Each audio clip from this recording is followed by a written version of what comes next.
안녕하십니까. 오늘은 30번째 시간으로 무속신앙에 대한 얘기를 알아보도록 하겠습니다. 여러분들 무속신앙 그러면은 어떤 부정적인 생각을 가지고 있는 사람들이 많은데요. 실제는 어떤 면에 있어서는 우리나라 전통적인 신앙으로도 볼 수 있는 것입니다. 가장 역사도 오래됐죠. 그죠? 우리나라의 어떤 무속신앙은 하늘의 어떤 천신이라든지 지상의 지신, 석신, 그러니까 돌석자입니다. 목신, 나무목자죠.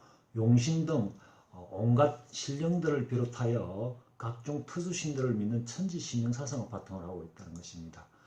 무속신앙에서 숭배의 대상이 되는 신령들은 사람들의 일상적인 여러 부분을 관장하고 애공과 잡신을 맡고 인간에게 어떤 부귀와 장수 등 공덕을 베푸는 존재로 보고 있는 것입니다.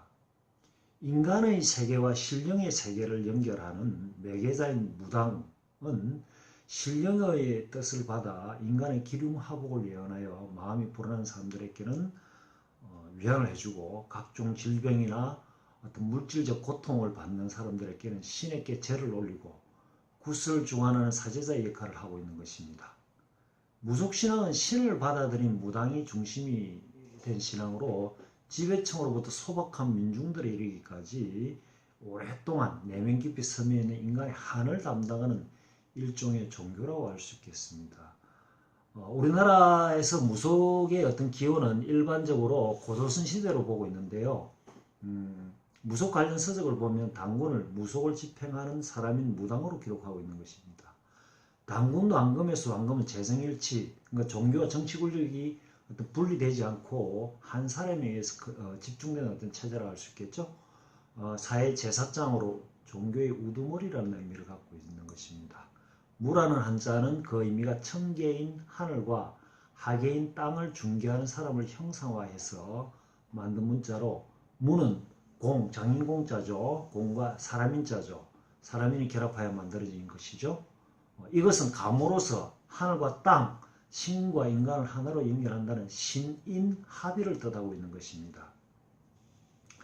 무속신앙은 깨달음을 강조하거나 인간이 신에 의하여 어떤 창조된 존재라고 하는 다른 종교들과는 차이가 있겠죠.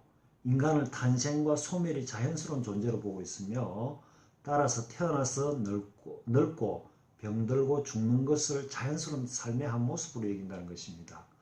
또한 현대 물리학에서 물질과 에너지의 관계를 하나의 장에서 양면으로 말하는 것처럼 인간을 개별적인 존재로 보지는 않는데요.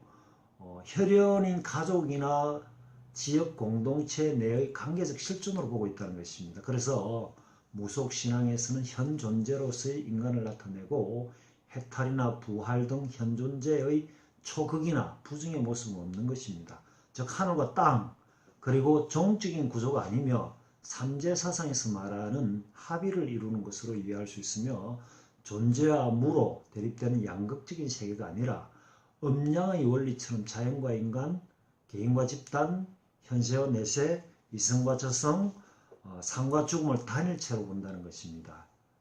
현 존재로서 상보적인 것으로는 영혼의 존재를 전제하고 있으며 영혼은 생명과 사령으로 이루어지는데 생명은 인간을 존재하게 하는 잠재적 가능성을 보고 있지만 사령은 육신을 이탈한 것, 무형의 전지자적 속성을 지닌 것, 불멸하는 것 등의 특징을 가진 것으로 보고 있습니다. 여기서 사령은 조령과 도움을 주는 그 귀신이죠. 원기, 원통하게 죽은 사람이 귀신이죠. 또 나누어져서 각각 어떤 선악의 기능을 나타내기도 합니다.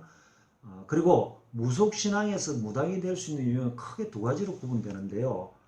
첫 번째로 무병이라는 질병을 앓고 강신을 위한 신내림 굿을 치르고 그 굿을 통해 치유되는 종교 체험을 하는 것으로 강신무라 하는 경우가 있고, 강신무당이 되면 무의 기능을 학습하고 영역을 갖게 되어 특정한 신을 몸주로 모시고 굿을 관장하며 집전을 하게 되며 영역을 가지고 신과 직접 교통하는 것으로 주로 중북부 지역인 한강 이북 지역에서 볼 수 있는 것이죠. 두 번째로 강신 체험 없이도 혈통에 따라서 무권을 세습하고 사제의 관할권을 세습하는 세습무가 있는데요. 강신무에 비해 영역이 떨어지는 대신 제의 격식에 주력하며 주로 남부 지역에서 찾아볼 수 있다고 보면 되겠습니다. 다음으로는 무속신앙의 점사 또는 구슬을 할 때 사용하는 무구인 오방기를 보면은 한국인의 다양한 사유 방식을 지배해왔던 음양오행 사상 모카톰수조를 바탕으로 하고 있다는 것입니다. 오색깃발이 담고 있는 내용은 다섯 방위를 관장하는 수호신과 오방신, 오방장군을 의미하고 있는데요. 오방정색인 오방기는 토착신앙인 무교의 신당에서 사용하는 무구로서 각각의 기를 뽑게 하여 일반인에게는 운수를 예측하고 무당 자신에게는 모시는 신령을 표현한다고 합니다. 오방기에 색깔별로 지니고 있는 내용과 상징성이 있으므로 기를 보고 사람의 운명을 예측하기도 합니다. 첫 번째 청색은 지국천왕으로서 청룡신으로 만물이 생성하는 목의 기운 범을 의미하고 창조, 생명, 신생, 개벽을 나타낸다고 보시면 되겠습니다.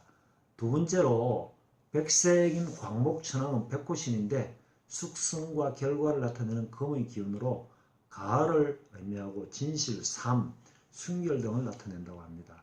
세 번째로 빨강 정장천왕으로 남주작으로 왕성하고도 무성한 화의 기운으로 여름을 의미하고 태양, 불, 피 등과 같이 생성과 창조, 정열과 애정, 적극성을 나타낸다고 보면 되겠습니다. 네 번째로 검정 다문천왕으로 현무를 말하는데요. 만물이 응축하는 수의 기운으로 겨울을 의미하고 인간의 지혜를 나타내며 경우에 따라서는 초록으로 대체되기도 합니다.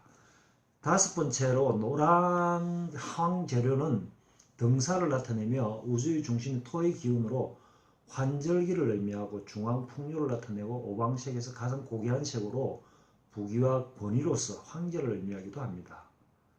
무속신앙은 토속신앙으로 유교, 불교, 기독교 등 외래 종교가 오기 훨씬 전부터 민간층에서 전성되어 온 민간신앙으로 무교로 부르며 우리나라의 전통 종교로도 볼 수 있는 것입니다.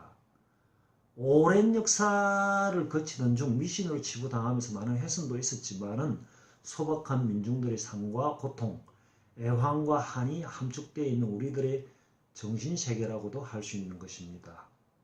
네, 오늘은 30번째로 무속신앙에 대한 얘기를 한번 살펴보았습니다. 여러분들 유익한 시간이 되셨나요? 유익했다면 많은 후원 부탁드리겠습니다. 감사합니다.